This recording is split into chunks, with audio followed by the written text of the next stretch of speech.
Hello. Here's a game I played recently on the Internet Chess Club. I was playing with the black pieces, and um, we went into this slow line of the Italian opening, and I played a rare move pawn to h6. I was playing with the black pieces. The idea of this move is to prevent knight g5, and at the same time prepare the fianchetto of the f8 bishop, as we'll see. White castled, and here I played pawn to g6. This is a little bit imprecise, I think, because it's a little bit too slow. White could have taken advantage of this move by playing pawn to d4 immediately, which seems like a loss of time because he just went pawn to d3, and now he goes pawn to d4, but in fact, because black played two rather slow moves here, and is not yet ready to castle, this makes sense, I think. This is definitely a strong move that I was quite worried about in the game. I should have been a little bit more careful myself and played pawn to d6 first, with the idea of being on time to respond to d4 with queen to e7. I hope this nuance makes sense.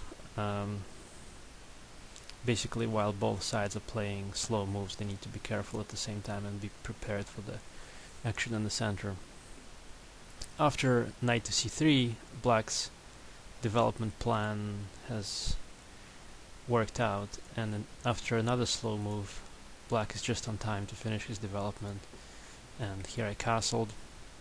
White exchanges pieces, but this really plays to black's advantage, and now black has a very simple plan of playing f5 and exerting the pressure on the e4 pawn this way, and at some point possibly even being prepared to open up the f file with exchanges or shutting down the center with pawn to f4. So already here white has some difficulties, and it's not easy to respond to this. Another natural move, queen to d2, and after f5 there's the threat of trapping this bishop.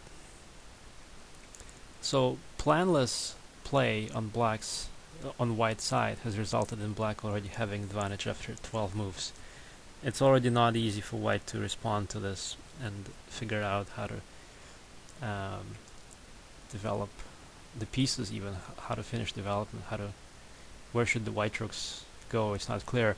So this refusal of white to play pawn to d4 gave black a free hand to expand with f5, and now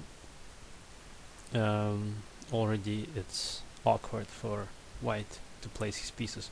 So he exchanged, doesn't really solve the issue of this threat, and now he went queen to b4. That contains two ideas: freeing up a diagonal for the bishop to retreat, but also the idea of transferring the queen to h4 and at least tying up my pieces a little bit this way, maybe with knight g5, or putting pressure on h6.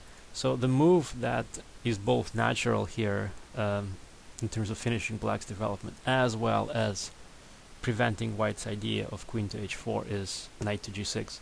And after this, black's play is very clear: c6, d5, any kind of expansion in the center here is possible, and white's play is very difficult. Rook a to e1 doesn't really solve the issue of black pawns attacking the white pieces. a5 just highlights the issue. After queen b5, pawn to c6, white played here, and here already black can win material.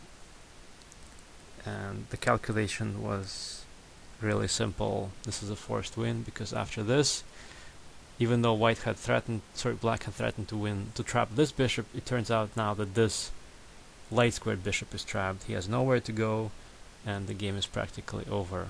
The black center has really expanded. The fianchetto bishop is doing really well on g7, and the white bishops are just miserable here. Pawn to d4 doesn't solve the issue. Black just takes the pawn, and then is ready to recapture on e5. Not yet, but soon. c3 strengthens the bishop. Black undermines the white pawn structure further. Exchanges here, and now pawn to b5 just supports the pawn on c4, prevents any play on the b file, and after g3, bishop to d5, it turns out that also the e5 pawn cannot be defended, and white resigned here. He's down a piece for only a pawn, and that pawn is getting lost as well. So I like the move f5 here that took advantage of white's planless play, and I also like the move knight to g6 that took out any possible play from white's side. He had only one idea of transferring the queen here. Once that idea is gone, it's basically really hard for white to organize any counterplay against the black center. At some point he should have played d4. I don't know if it's too late now, but at some point white should have exerted pressure on the black center, even as early as move 6. Refusal to do that led him to the position where the black pawns are expanding and white pieces have nowhere to go. So a little instructive game here just shows that white has to really be, mindful of what his plans are with respect to the center. And it was fairly easy for me to play this game because it was easy for black to find a plan, and white was really struggling without a plan. Hope that was interesting. Thank you for watching.